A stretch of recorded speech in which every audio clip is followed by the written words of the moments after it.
textbooks? Did he say textbooks? Look, I know what you're thinking. You're thinking, are you kidding? Textbooks are the dullest, most lifeless, deepest vortexes of soul suck known to humankind. I mean, their suck goes all the way down to the subatomic level. You're thinking about how you hated your chemistry textbook so much that you literally threw it out the window. Twice! Okay. Deep calming breaths. I get it. But hear me out. I'm willing to bet that I can convince you that the textbook is one of the most underappreciated genres of all time. Because the truth is that textbooks are free from some constraints that bind nearly every other genre. Listen on to find out what they are. I heart this, everybody. I'm Ben Lord. Let's talk about what we love. OMFG. Do I love myself a good textbook? It's kind of a problem, actually. In a quick scan of my bookshelves, I tallied over 75, 20 just in biology. And I don't just collect them. I read and reread them as compulsively as people read the latest Rebecca Yarros fantasy series. Even if, admittedly, the sex scenes aren't quite as hot. When you truly love something, it's pretty much impossible to explain that love with reasons. Love is many things, but reasonable is not one of them. Still, the whole point of this podcast is to explain why things are surprisingly awesome. So, challenge accepted. Here we go. It kind of goes without saying that textbooks are full of things to learn, and holy cow, do I love to learn stuff. But that, on its own, isn't enough to explain why someone without OCD would own 78 textbooks. Yes, 78, I recounted. In a world of endless information, learning stuff is easy. You might sensibly ask, why not just go to the internet, which is infinitely searchable, or to more popular nonfiction writers like Adam Grant or Malcolm Gladwell. But textbooks have things that none of those have. There's a clue right in the name. The word text comes from the Latin word for weaving, texere, and it's closely related to the word textile. That connection might seem weird until you know that text came to describe not just the cloth, the literal product of weaving, but also the way it is woven, its texture, and also how an individual thread fit into it, its context. Doesn't that just send tingles of joy down your etymological spine? Anyway, to call a book a text is to evoke how its ideas are woven together. Context is its job. And while information may be cheap and easily available in today's world, context is at a premium. The world is dangerously full of people who have information without context. Like RFK Jr. spouting complicated arguments about fluoride in the water, even as he makes forehead-slapping errors about basic high school chemistry. Or, as Scott Young puts it, I find it baffling that people have complicated economic and political philosophies, but haven't learned concepts like supply and demand. On a practical level, I appreciate textbooks as a kind of defense against this learned stupidity. But in my heart, what's more important is how beautiful it is to see a whole field of study all at once. My favorite texts give me the same dizzy excitement I get when I climb out of the forest and onto a mountaintop overlook. There it is, all of geometry, all at once. It just makes me want to stare and marvel at its grandeur. But even better, it is not just an expansive view, it's an organized one. There is something immensely satisfying about scrolling through pictures of Marie Kondo closets. To me, there is the same kind of delight in seeing all of that algebra tidily organized into chapters. Real knowledge might be messy and circuitous and full of noise, but my human brain can't handle it raw. Textbooks give me the illusion of order long enough to get my bearings. Oh, this is great. But I think the real reason textbooks are awesome is because of something they don't do. The internet might be searchable and clickable and entertaining, and popular nonfiction might be thought-provoking and captivating, but that's because they have to be. YouTube videos and nonfiction bestsellers might be very conscientious about their facts, but accuracy alone is never their purpose. If your video isn't entertaining, it gets outclicked by the ones that are. And if your book isn't captivating, it gets remaindered. The marketplace selects for what sells. It will always promote what is provocative. And in all of this crowded media environment, textbooks are unique. They alone, of all the non-technical genres, do not have this constraint. They alone don't have to be interesting or provocative or gripping. Students have to buy them whether they find them interesting or not. So textbooks alone are free to simply describe what is. They are free to tell the most careful, most balanced, most accurate account of how things actually are, even if it isn't surprising or meaningful or counterintuitive. It's something that hardly any other writers or creators in any other genre can afford to do. And because they don't have to impress you with how cool they are, they can let the coolness of their subject shine through unadorned. They can be bastions of clear thought, unclouded by marketing, standing like lighthouses in a shallow ocean of clickbait. And again, this is both practical and beautiful. Beautiful in the way that cult films or obscure bands are beautiful to their fans.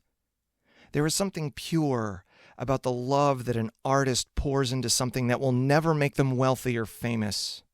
And so it is for most textbooks. Writing them is lonely and impractical, but their authors keep on, often because what they are writing about matters to them, even if they don't stand to benefit much. Have you ever loved something that no one else cared about? Did it not sweeten the joy of finding even just one other heart who did? This is how I feel about the 82 textbooks on my shelf. Even so, you might still have some serious doubts about trading in your latest issue of Cosmo for Warner's English Grammar and Composition. You might complain that texts are expensive, but that's not actually true. The only textbooks that are expensive are the current editions, the ones that captive schools or students are forced to buy. For the rest of us, they are virtually free. Not even used bookstores will pay for them. Heck, I can't even put them in the book drop at the local dump. Maybe you'll complain that they're difficult to read, and I won't argue with you, but the best ones are only hard to read because the ideas in them are hard to learn. And to me, that seems well worth doing. Learning, like love, is hard sometimes, but it's not a chore. I hear it's not easy to play football, but people still seem to do that for fun.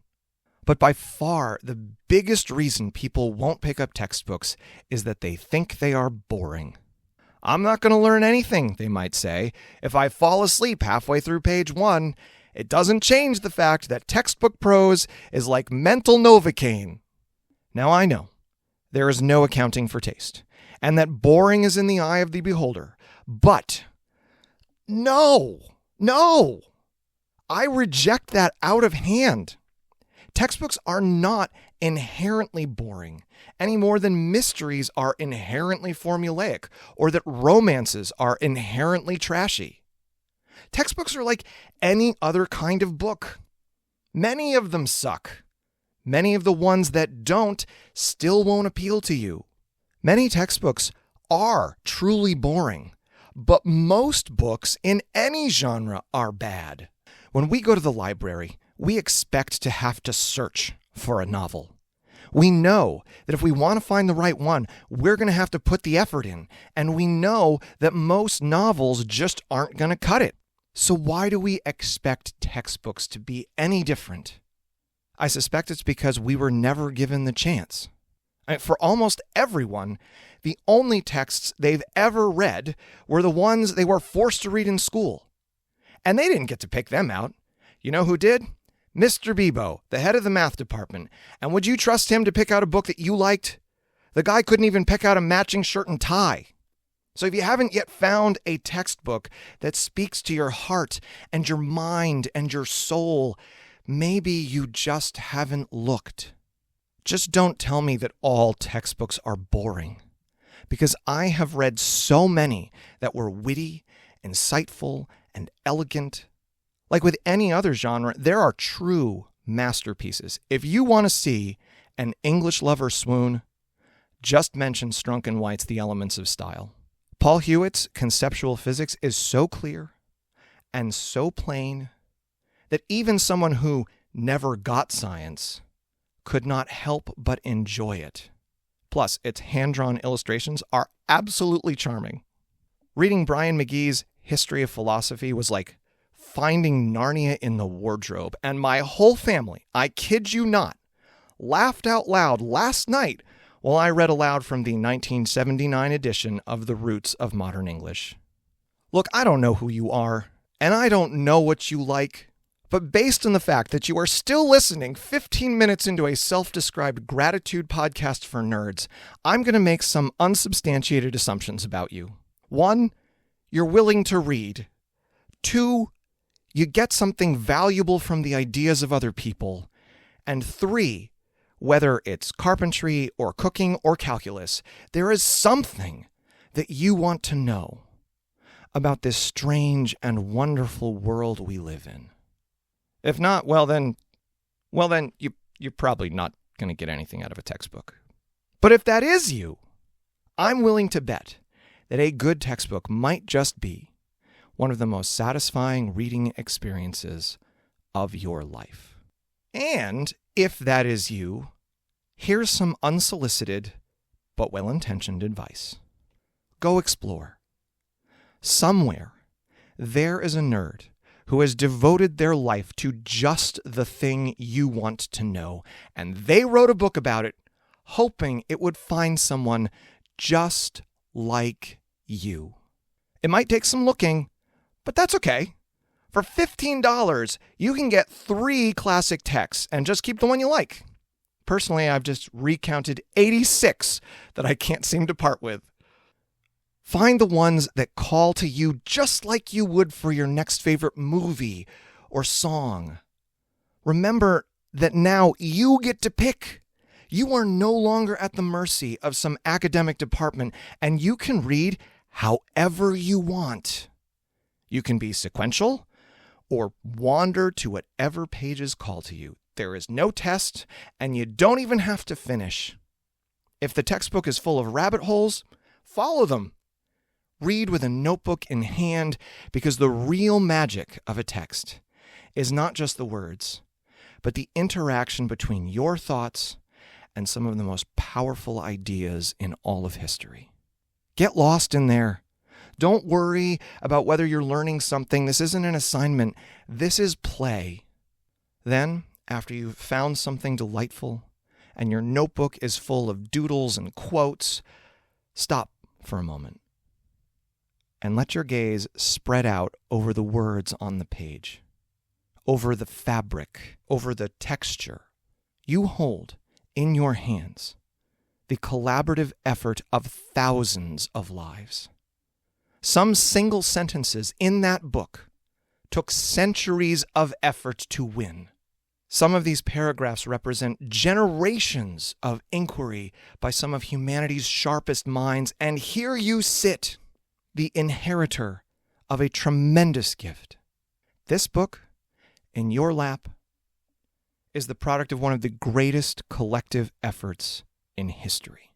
Then close the book, put it to your nose, and breathe in the scent of its pages with a grateful heart. Hey friends, if, like me, you also think there is something pure about the love that an artist pours into something that will never make them wealthy or famous, there are 3 things you could do to support this one. 1, make sure you've subscribed. 2, leave a comment wherever you're listening, to tell folks what you liked. 3, send a friend the link to an episode that you think they'd enjoy. Those things will only take a few seconds, but they really help to spread our message of appreciation, something that I think the world really needs right now. And thanks. I Heart This is written, edited, and produced by me, Ben Lord. Our logo was designed by Brian E. Morrow Cribs. Our website is iheartthispodcast.com. Thank you so much for listening. And as always, be kind, be curious, and be thankful.